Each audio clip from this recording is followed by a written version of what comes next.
Ya lo hace. Pierna derecha, directo al arco. ¡Golazo! ¡Golazo! ¡Golazo! The world of football with a soccer perspective. This is Soccer Today with Duane, Rollins and Kevin Laramee, live on the Sports Podcasting Network. Good day, good night, and welcome to Soccer Today for Friday, May 4th. May the 4th be with you. Welcome to the show. Great show for you today. Joining us right now on the line, Canadian international Stephanie Labbe. Stephanie, good morning. Good morning. Stephanie, obviously we're having you on because of the situation that's happening with the PDL team that you had planned to play for. I guess we'll start with a basic question that sort of sums it up. So just to tell the listeners that may not be completely familiar with what's happening, just give them an overview of what your current status is and situation with the USL is. Yeah, the decision first came about after my professional season down in the States last year. My contract had run out with my team, but they still owned my rights. So for me to play for another team within the women's league, I would have to get traded. And after about a month or two of hearing, that I was going to be traded, and it not happening, I decided to take my career into my own hands. And I had two options. I could either go overseas or I could look for a more domestic option. And that's what I did. I wanted to do something a little different. I had done the overseas thing. And I just wanted to stretch my boundaries and challenge myself in a whole new way. So I started thinking about the men's game and if I could break into the men's game. And I had always looked up to Shannon Sabados and Haley Wickenheiser. They were kind of trailblazers in the hockey world. And I thought, if they can go in and prove themselves and play with the men's team, then why can't I in the sport of soccer? So started reaching out to some coaches, got a lot of resistance at first, but once I got in touch with Calgary, Tommy Wilden Jr. here, the head coach, he explained to me that this environment and this culture was an open-mindedness culture and forward-thinking, and that if I were to come in here and train and prove myself, that he would rank me based on ability and not on my gender. So I came in here and put in my best fight and have proven that I can compete at this level and compete with the team. And Tommy was wanting to sign me to a contract, but unfortunately the league has refused it because I'm a female. Stephanie, when we're looking at the reasoning behind the rejection, you mentioned because you're a female. We always talk in the world of soccer, if you're good enough, you're old enough. If you're good enough, shouldn't it be just the end of it? Doesn't matter which male or female it is. And in your first reactions, when you heard about this decision, what was your thought process? Yeah, I mean, of course, the first reaction is a bit of a shock because I wasn't really expecting it. I think I always knew that, there was a chance of that, but I just, in this day and age, I didn't think that it would actually happen. And then it was just, it's the bit of frustration where it's something that you can't control. It's not like being told you're not fast enough, you're not technical enough with the ball, you're just not good enough. I mean, because that, you can go home and work on it and change it. But, when they tell you it's because you're a female, it's not something I can go home and work on. So it's just a bit frustrating because that part of it is a bit out of your control. And you mentioned that you were good enough, and you mentioned that you battled hard and you got that spot. What was the differences? Let's talk about some of the positive. What was one of the differences that you noticed when you were trying to make the team with the Foothills that really gave you even more confidence? What part of your game did you see translate easily to, I don't want to say men's and women's game, to the PDL soccer game? Yeah, I think the biggest thing for me is just seeing quicker players and shots being released quicker and harder. I think the biggest thing I've noticed is just seeing the ball quicker. So from the time that it leaves the player's foot to the time that it's either going into my hands so that I'm making a save, I'm just seeing it that much earlier because it's just, shots over and over and over instead of those fast, hard shots, maybe 1 out of every 5 or 1 out of every 10. So yeah, everything is just that much quicker here. And then at the same time, it's the physicality, just putting in more work and taking up a bigger load. The first week, I remember my legs were quite dead, just picking up a heavier load. But my body's adapted really well, which has been amazing. And yeah, just kind of keeping up to a quicker, faster, stronger game. Stephanie, I'm wondering, today's day and age, in 2018, you don't expect this. I'm old enough to remember when the hockey players were sort of going through similar stuff, and they managed to fight their way and get the opportunities, that they earned. How surprised were you that this is still happening, that this kind of decision was still being made by a league like the USL? Yeah, I mean, like I said, it was a shock when it first happened, and it's just unfortunate, because there has been so much forward movement, I think, in this area within Canada and North America. But at the same time, I think this shows that, there's still a lot of room to grow. And at the same time, I do understand the league in the sense of this has never been done before. No female has ever challenged it. No female's ever tried out for this league. So they've never been asked the questions, and they've never been asked to revisit the rules and look at that rule, because that rule's probably been in the rule books for many, many years. And, if it's never been talked about or never been challenged, then of course, it's going to be sitting in that rule book collecting dust. So I'm happy we're talking about it, and I'm happy we're challenging it. And, hopefully this will be the spark that, will hopefully create change. One of the great things that we've seen in the days that have passed since this is you've seen other great female athletes, Haley Wickenheiser, for instance, sort of speak out and talk about how they were opposed to this, how absurd they felt it was. How gratifying was it you as a female athlete, as a female Olympian, to see your fellow female athletes step up and defend you in this way? Yeah, it's been amazing. I mean, it's the two of them, and then like Haley Wickenheiser, Shannon Zabados, and then Jen Kish, one of my good friends, who was the captain of the rugby team for many years, and then a bunch of my national team teammates. I think the support is amazing, and at the same time, I love the criticism, and I love the people who have the negative opinions, because that's what creates a good conversation, and that's what keeps the conversation going. But I think at the end of the day, everybody wants the same thing, and that's for us to be looked at as athletes and not necessarily female athletes, and to be judged based on our abilities and not on our gender. You mentioned earlier, Stephanie, that you wanted to challenge yourself too and maybe see where the limits of your skills, of your game is. Have you found those, and do you think it's possible to attain those and to get those opportunities to be able to challenge yourself for the benefit of the game itself? Yeah, I think, that's my journey is wanting to challenge myself every single day. And people have their opinions of, why I chose to play here and why I chose to stay in Canada and whatnot. And, they're very welcome to have those opinions. But for me, my daily goal is to be a better Stephanie Labbe that I can be. And I want to be in an environment where I'm happy, I'm challenged.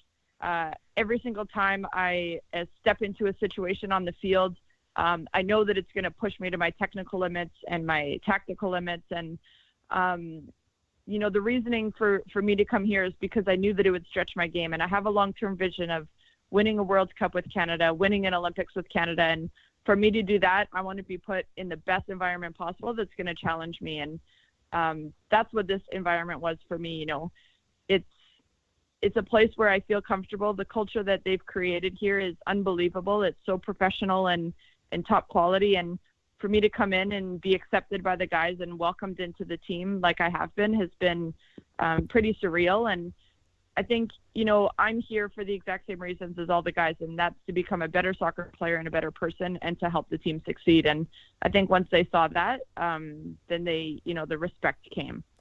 The last couple of years has been a mix of up and down, both for you and the national team. When we're looking at for you the next couple of years, in the short term, next few weeks, what's next? And in the next couple of years, before the next World Cup next year and the next Olympic cycle, what's next? Yeah, for me, you can expect me to keep pushing the boundaries and keep pushing on this issue. Whether it's this is a very short season here in the PDL, so unfortunately, the rule might not get changed in time for me to have the chance to play in it. But I'm going to keep pushing the issue and get them to bring it to the board of directors and have it challenged and hopefully get that rule changed for the future. not necessarily for me, but, for a young girl who's watching this and might dream of one day doing the same thing.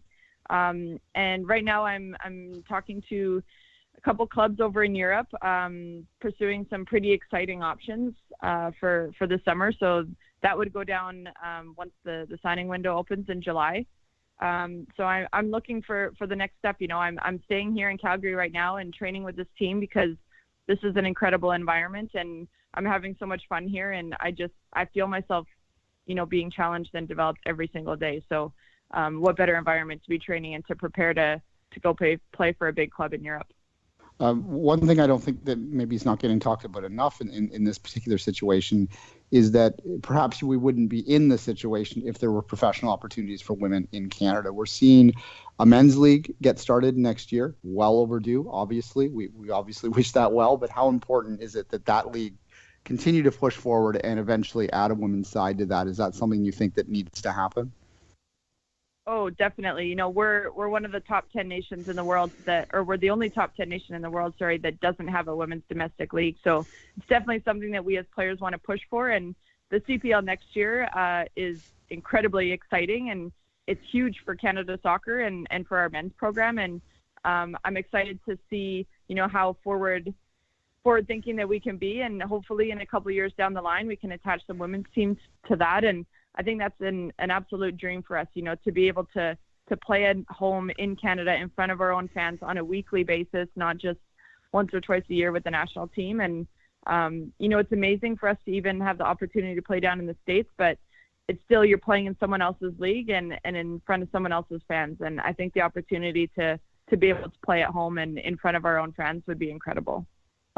Stephanie, I'm curious, you've had the opportunity to play in the NWSL. Obviously, you're looking at European options. One of the great debates right now within women's club soccer is sort of where the evolution of the club game is going to go. Do you foresee a situation where the European side of things, the PSGs, the Marseilles, those clubs become bigger than the NWSL, more successful than the NWSL teams because of that UEFA Champions League sort of carrot that's hanging out there? Yeah, I think that definitely has a pull. The Champions League is something that we don't have in North America, and I think that kind of gives players that extra bit of enticement to head over there.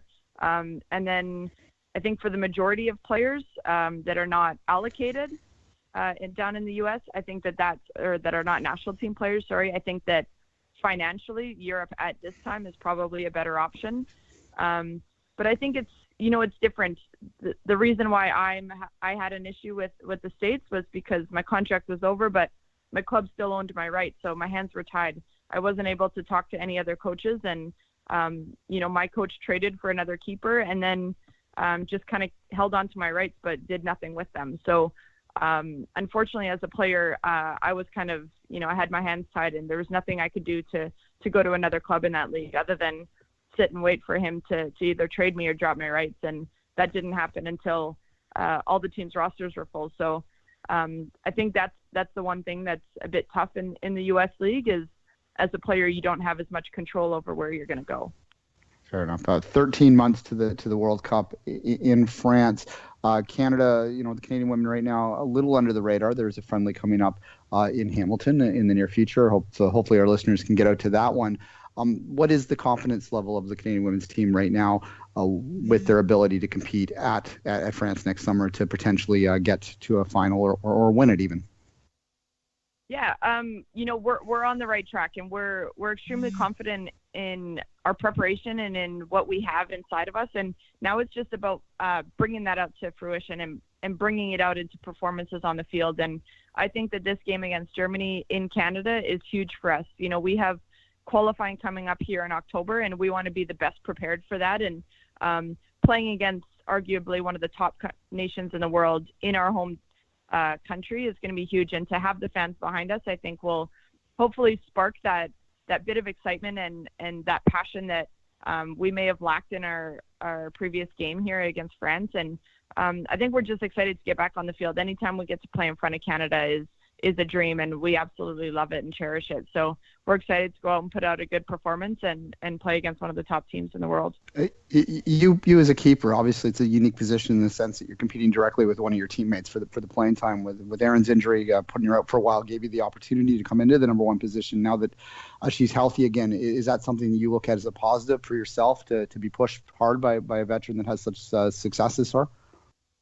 Oh, for sure. I mean, if I wasn't being challenged, then, it's hard to improve every single day. And not only Erin, but Kaylin and Sabrina, the other two, they've both pushed me so much too. And we have such a great training environment where we're positive and respectful of each other. And, Erin has come back from an injury and looks great. I can't even see any hindrance or any weakness within that. So it's pretty cool to see how strong she's come back and how good she's come back. And, obviously playing in Europe has really helped her develop that too. And I think it's really exciting that we have 2, 3, 4 goalkeepers that could all start for Canada and, help Canada win a World Cup. So I think that just pushes me on a daily basis to want to be better, to want to keep pushing myself.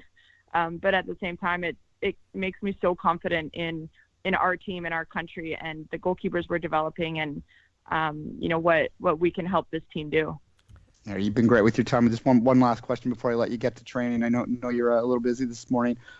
There was a transition within the women's program with John Herbin moving on to the men's side of things. How has that transition been for a player perspective? Has it gone smoothly? Has there been any changes? What is the feeling around that right now?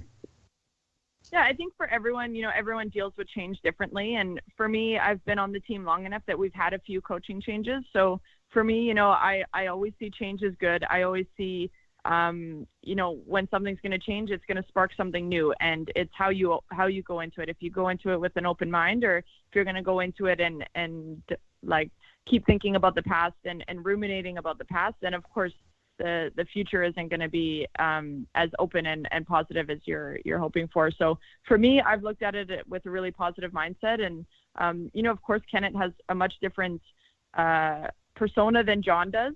But, what Kenneth does bring is something different than what John brings. And his attacking vision and his creativity vision is incredible. And I think that we're getting more and more where we're open about that and seeing that, and really allowing him to kind of come into his own as our new coach. And, there was a bit of a transition period to get used to a different voice on the sideline. But I think overall, we're in a really good place, and he's putting in some good impacts on the team. And it's exciting to see where we're going to go. All right, Stephanie Labbe, obviously Canadian International Olympic medalist. We do thank you for your time, and hopefully we see you back on a club pitch soon. Thank you so much. Keep on fighting, Steph. Thank you. You are listening to Soccer Today. Follow us on Twitter at SoccerTodaySPN and like our Facebook page, facebook.com/Sports Podcasting Network.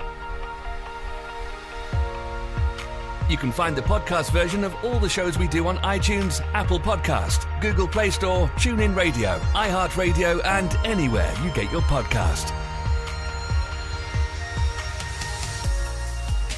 And we're back on Soccer Today. Thanks to Stephanie Labbe for her time this morning. A busy last couple of days for Stephanie, and we appreciate that she took the time to talk to us and to make us understand more about the situation. And I think I do, Duane. I think I do. I think it's a situation where USL were challenged in a way they never expected, and now they're like, well, we can't just say no. We can't just say yeah. Oh, wait. We should maybe just have said yes, because now, well, it turns out the entire world is against us.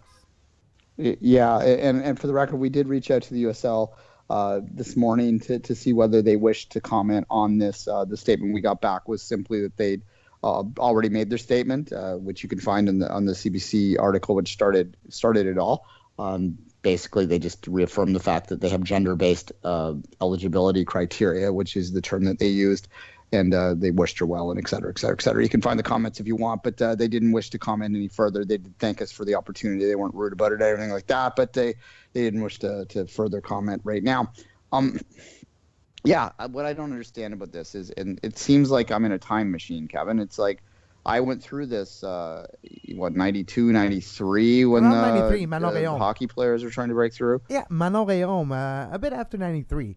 It was mid-90s. Manon Rhéaume was a goalkeeper for the Tampa Bay Lightning, and she practiced with the team, and that's when Jacques Demers was the head coach back then in the mid-90s. But that's when she practiced with the team and played a few preseason games, never really played in an official game, but it was already at that point a trailblazing moment. But the NHL would have never said yes, and that's why, unfortunately, I'm not surprised by the USL reaction, but I am disappointed. And Stephanie Labbe, like, the shape, the form, skills that she has, and how she has grown as a goalkeeper over the last couple of years has really grown leaps and bounds. And if you're good enough, should be it, right? Shouldn't be about if you're good enough, you're old enough. We know that adage. If you're good enough, you don't need more appendages or more or less of body parts to be able to play this game if you're good enough. That's maybe just an easy way to look at it, but I think in 2018, if you're good enough, you play. Yeah, look, this shouldn't be complicated.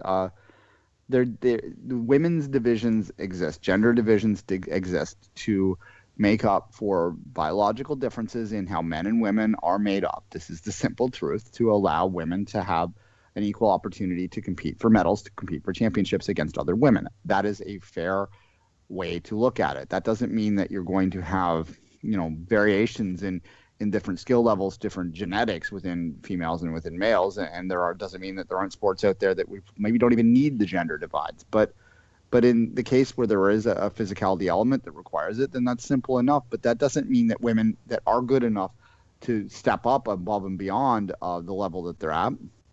And again, this isn't dismissive of the women's game. It's just a reflection of the fact that it's different.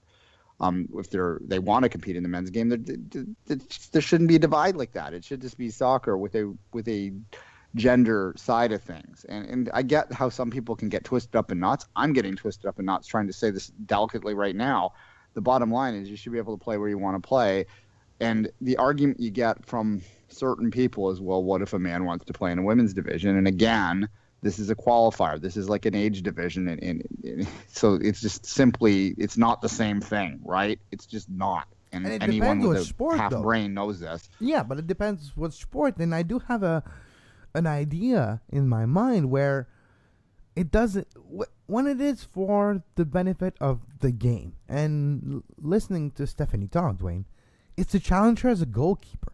She wanted to be better as a soccer goalkeeper, not as a person, not as a woman, not as a man, it's just about the sport. It's not just even about trailblazing. It's about having an opportunity to play in her country and being able to challenge herself on the pitch, on the training, and with her teammates. And she has done that. The way she was talking about how she was adjusting herself to the differences, the differences of pace with the ball and the kicks, and trying to not get up to the level, but to adjust and make her body adjust. And she mentioned it does. I'm just disappointed that she doesn't have the opportunity to continue the work she has been putting in the last few months, not because of a rule or something, but because she's a woman. And just the way USL answered that question brings a few litigious things to mind for me, Duane. She's saying, yeah, you can't play because we have gender rules for our gender-based rules for our... Well, isn't that against equality to begin with? And, I'm not a lawyer, but those kind of rules or bylaws usually don't stand up in court.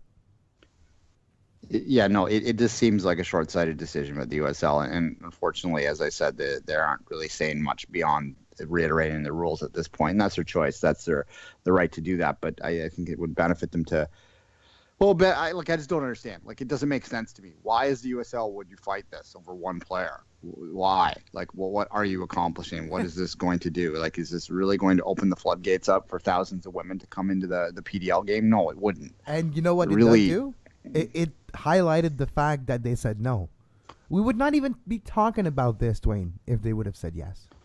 We would not have Stephanie on the show, probably. It would not have been a CBC article. We didn't talk about Stephanie Labbe training with the Calgary Foothills over the last few weeks and that would have stayed the same. The fact that they said no, they put this issue to the front and put a lot of projectors on it, and now everyone's talking about it. Well, when it first was announced when it was announced that she was going to be with the Foothills, that was about 6 weeks ago or so.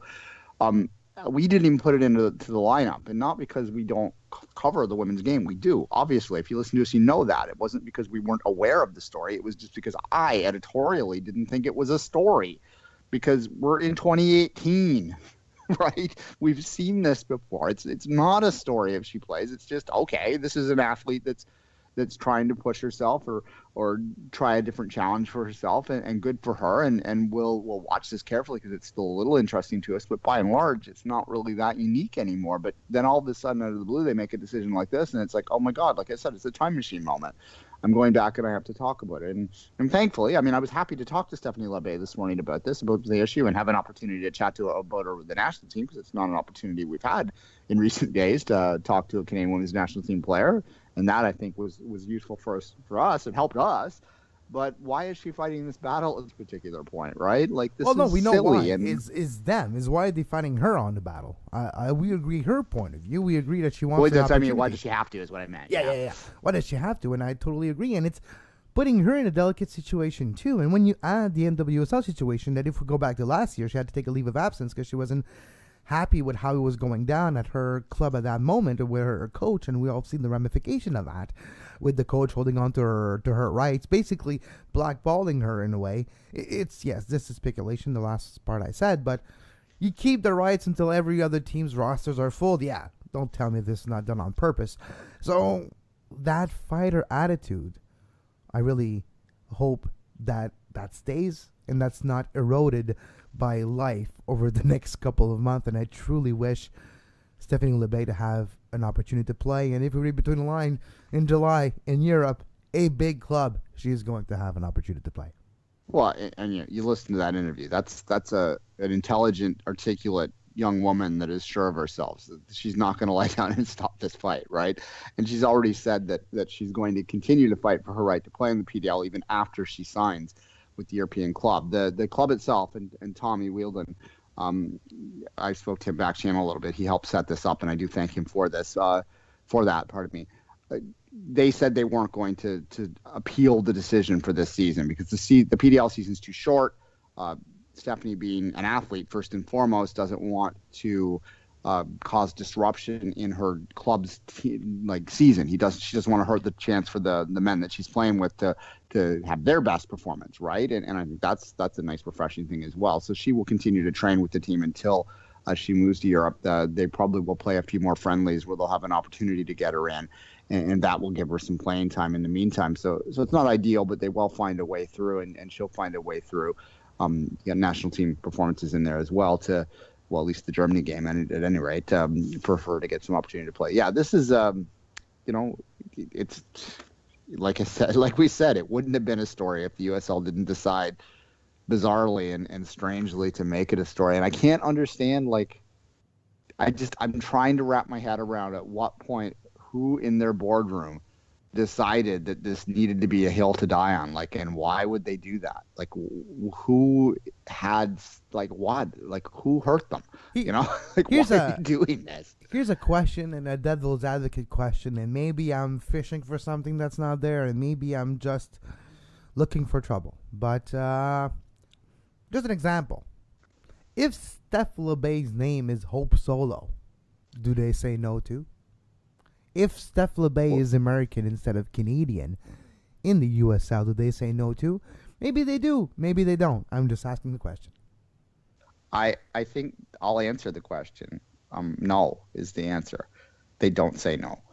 And the reason they don't say no is because they understand instinctively the pushback they're going to get. I don't think they anticipated it with the Canadian international. And that's probably part of it. But what they're not understanding is that, the women's soccer world, or the bubble, is very protective of their own, and they're going to step up and going to just, particularly when it comes to issues like this, there's going to be a universal solidarity around that, and good for that community for doing so. And so I think that they, on a purely PR perspective, they misunderstood the pushback they were going to get, but I don't think they would have misunderstood that pushback if they were talking about one of the U.S. women's stars. That's not necessarily a Canada versus America kind of like rallying point. It's more of I have eyes and ears and I understand how the world works kind of observation. If it was a bigger star than a Canadian international, and sort of she's Canada's number one, but new to that job too. It's not someone who's been around for years and years and years and years. She only has one medal, not two. So That's here still you go. better than I have. Still one more than I ever will have. Yeah. But no, it's interesting. Well, there's still curling. Maybe there's a chance if we start curling now. Maybe you think, Kevin? No, maybe I don't know. I'm kind of hitching my wagon to bocce. If they ever put bocce in the Olympics, I should be good. I'm good on my phone. Maybe it translates. But let's finish off with this for this segment and for this story before we move on to our games of the weekend. Duane, what's next? She mentioned she's gonna go to Europe this summer, and that's next. But what's next for a woman who wants to challenge herself and play into men's league?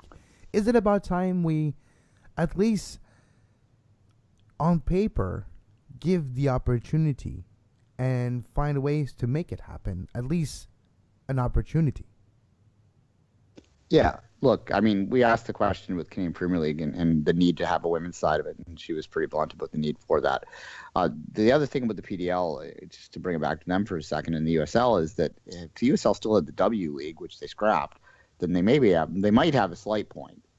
They don't have a slight point now because there's no place for these to go, and that it underlines that almost more than anything else is how few playing opportunities there are that Stephanie Labbe is forced, an international player is forced to go play in a PDL, which is a development league, for men, and playing with men that are probably younger than her, that are at different stages of their career and context, right? And yet, that they obviously there's differences in the game, as she highlighted, but it's kind of a strange thing. So yeah, it's what's next for her. She's a player that has the opportunity to find a contract in Europe.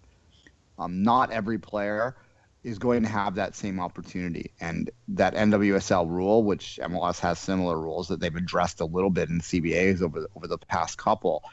They really need to address stuff like that, and some of that player control stuff is what really rubs people the wrong way about these leagues, these American leagues that have that central control, like the NWSL and MLS, and how can you hold a player hostage in that way? How can you do that in how's that right? It's not. And as she said, and I'll give the women a lot of credit for this, because of the way that the women's game works, and because of the way the NWSL contracts work, they do have a little bit of flexibility in terms of their ability to leave that league and sign elsewhere, without having to worry about transfers and things like that. And there are a lot of women, a lot of American high-profile women have done this as well, that say, no, I'm going to take ownership over my own career and I'm going to go where I want to go. And I applaud that.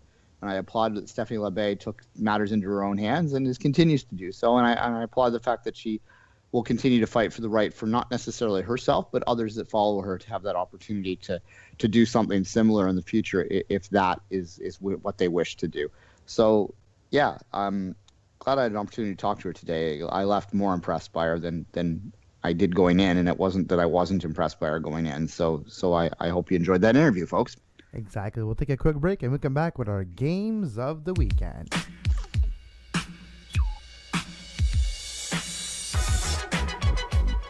You are listening to Soccer Today. Follow us on Twitter at SoccerTodaySPN and like our Facebook page, facebook.com/Sports Podcasting Network. And we're back on Soccer Today. It all starts tonight. What is it, week 10? Week 9? Week 10? I lost count. It's May 4th. Be with you. May the 4th be with you. Or tonight, Cinco de Mayo. It's Cinco de Mayo. Depends on your preference tomorrow. Do you like Corona or do you like Star Wars? Yeah, but if you ask your Mexican friends, no one cares about Cinco de Mayo. This is the most American Mexican holiday. It's not even a holiday in Mexico. But anyways, that's something for another day. I've been in Mexico on the May 5th, so I'm aware. Yes. There's nothing. It's like that said, they're starting to do it. They're starting to appeal to the tourists a little bit with it. But yes, it is a fake holiday. Tonight, 8 p.m., Toronto FC with no Mavinga, no Moro, no Josie. It's going to be another tough one, this one at home against Philadelphia. Is it where they turn it around in the league? It is against Philadelphia. I mean, Chicago wasn't very good either, though. So, I look at that Chicago game objectively. They were by far the better team for 60 minutes of it, and then the wheels came off because of, I think, the fatigue sort of kicked in. It's still been a short week. They've had a day less rest than they would have otherwise. But and the police are after me, as you can hear, or something in the background. But I think that they have to get a result tonight. They need 3 points tonight. Otherwise, there will be full-scale panic in the Big Smoke here.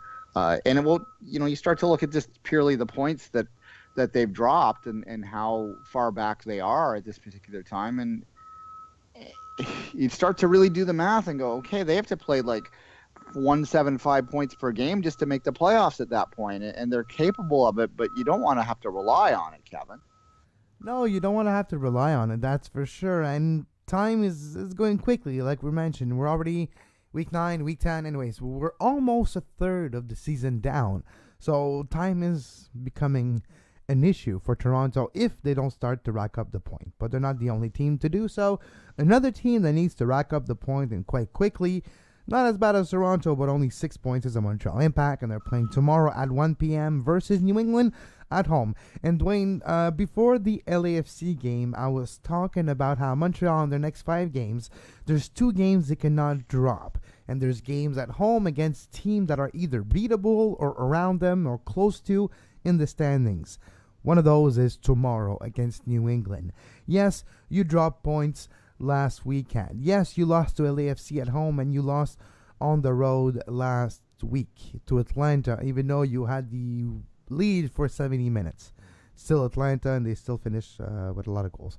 But this week against New England, tomorrow, you need to make it happen. Montreal needs the 3 points, and they need the 3 points next week as well. But they're playing this week, midweek, in Chicago, so it's a difficult time for the Montreal Impact, but they definitely need 3 points tomorrow.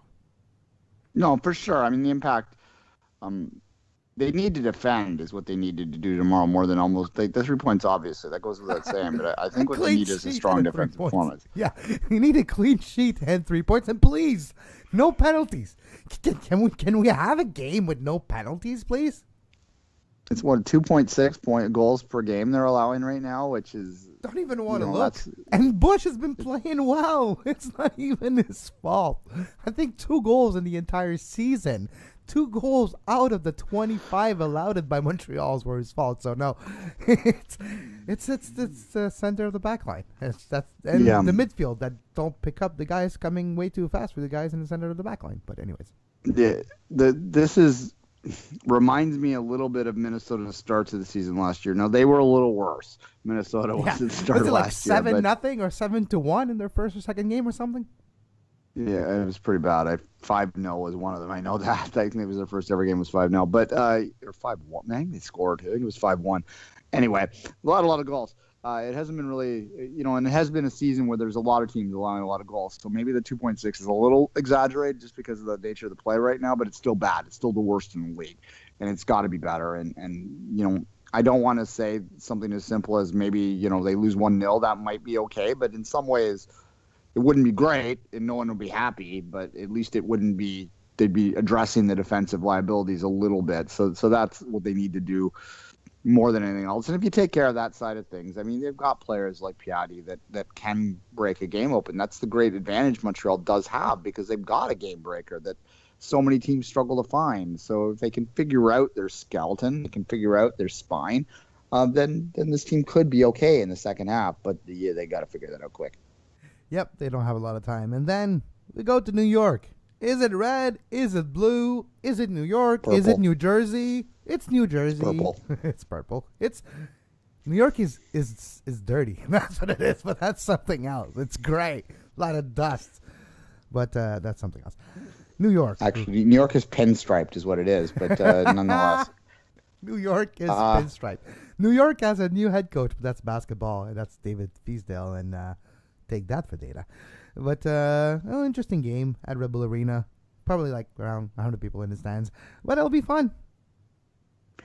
It'll be a great game. Red Bull. On the pitch, it's going to be an awesome game. New York are fun to watch. NYCFC are pretty good. This is going to be a blowout. Well, not a blowout. I mean, barn burner. It's going to be a showdown. It's going to be a hell of a game. No, yeah, for sure. Right now, the Red Bulls 0-0. have taken a bit of a step back, but they look pretty good early on, and they have sort of that same hangover effect going on in the Champions League. I think is Toronto. So, but the NYCFC clearly been the class of the league along with Atlanta just to start the season. They've been 1A, 1B outside of Atlanta's first game. They, which would give me the slight edge to NYCFC, and they obviously lost in Portland, but there's no harm there. It's a great team that is right now the favorite to win the East in terms of the regular season. We'll see what happens in the playoffs, but it's going to be a good game. And this is the first, what they call the Hudson River Derby. I don't know what they're calling the damn thing anyway. Yeah. The New York is Derby. The Empire State Derby, or sure. Well, not even, because you can't say the Empire State Derby. One is not even in the Empire State. One is in the Garden State. Anyways, moving on to Minnesota, Vancouver. Which Vancouver will show up, Duane? Well, I don't know how good. Yeah, I don't know. We'll see. Minnesota is the funny team this year again, and I feel condescending every time I do it because they got another good result last week. So maybe we should just stop and say that they're just kind of an average team. It's hard to get past the perception. You can never make a first impression twice, right? And Minnesota gave us that bad first impression, and now we continue to hold on to that. In terms of what Vancouver team will show up, they did get the result last week, and I think we lose sight of that. The red card kind of confused people a little bit.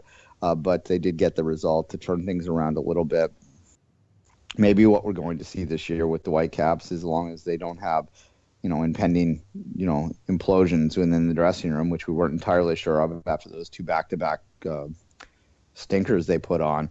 As long as that's under control, this is a team that's going to, win a couple, lose a couple, win a couple, lose a couple, lose in the first round of the playoffs. That's kind of what they look like right now. So we'll see, and we'll watch this one with interest. But I'm almost more interested in watching the Loons because I don't quite know what to make of them yet, and whether or not I should start taking them more seriously. So I will be watching that one quite closely this weekend. And with TFC playing tonight, I can focus on hardcore and all the other games on Saturday. And I'm looking forward to that. Yeah, we'll just quickly go through the rest of the games. LAFC Dallas, Seattle, Columbus. LAFC Dallas is interesting for the standings in the Western Conference. See if LA continues to be where they are and Dallas continues to do a pretty decent operation so far in 2018. Seattle, Columbus. Columbus needs to get back on the winning ways. If we'll see, and it's never easy to go to Seattle. Seattle needs some luck, though. Seattle needs a lot of results. Chicago, Atlanta. That's an interesting game. Atlanta on the road to Chicago. We'll see what happens. That's tomorrow at 8:30. Same time, 8:30 Dynamo versus LA. And Duane, I don't know if you saw that video, but Zlatan talking to English reporters yesterday in LA, talking about all the differences. And basically, Zlatan just threw the league under the bus, saying the quality is different and stuff. But he was basically mentioning that, if you read between the lines, he was saying it's harder than I thought. I have to run a lot, and it's really hot here in LA, so I can't run for 90 minutes. So I'm still trying to figure it out. Yeah, not shocking to anyone who has watched this sort of adjustment. The type of European player, the high-profile European player that comes over and is successful in this league, there's been enough evidence that we can draw conclusions.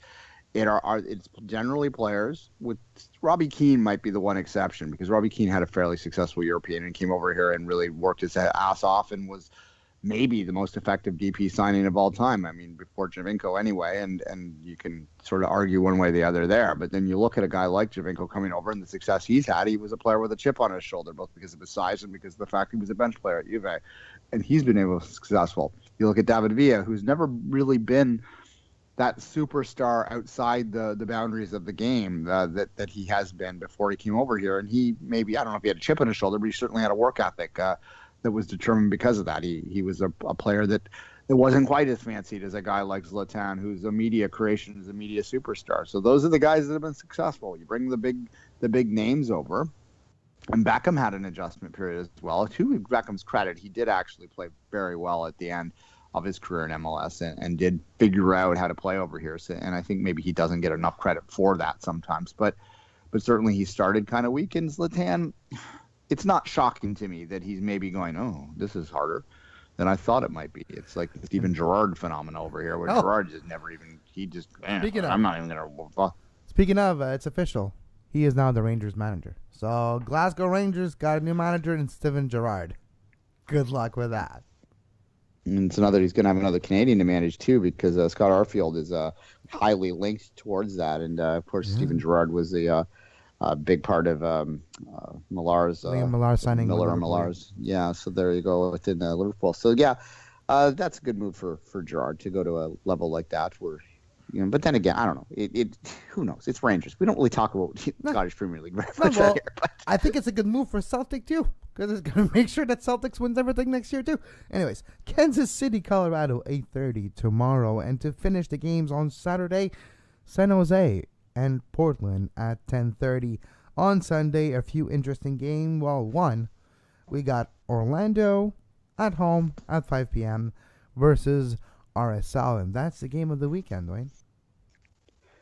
Yeah, RSL's not been great, and Orlando has actually turned it around and been very successful over the past few weeks, much to the joy of their fans, who really are maybe the most rabid, up and down, raucous. Orlando I'll use fans raucous. go that's the name, right? They're raucous. They're raucous. They're really raucous. Yeah, they go all the way up, they go all the way down. They're a very loud bunch. And anyway, so much to their excitement, they're doing pretty well right now. This is a club that, keep in mind, that came in with a lot of bluster and hasn't really backed that up on the pitch since they got here. So maybe this is the season Orlando can finally make playoffs. But RSL, disappointing to see start the season. I picked them to go deep into the West. So, in fact, I picked them to go to the MLS Cup final. So they're not looking so good, that pick. My pick, Kansas City, looking pretty damn good still. And it's been 3 years in a row I picked Kansas City. It's the first time they did not make me eat my words so far. So that's pretty good. What's the old saying about a clock being a broken clock being right twice a day? A broken clock is still right twice a day, yes. And Kevin's predictions will come eventually. Swami will be right. Swami will predict right one day if he keeps saying the same predictions year after year. And precisely. There's a little something to say about that.